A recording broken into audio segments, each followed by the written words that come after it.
Hello guys, welcome to our channel. Today I am going to show you how to restore deleted photos in iPhone. Okay, so let's get started.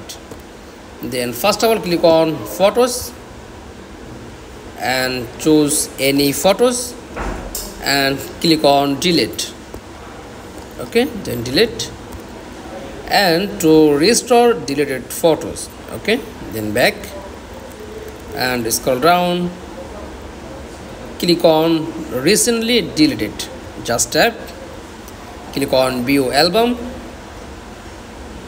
and tap on this photo and tap on recover, just click on recover and then check your photos gallery, check this image and restore deleted photo in iPhone.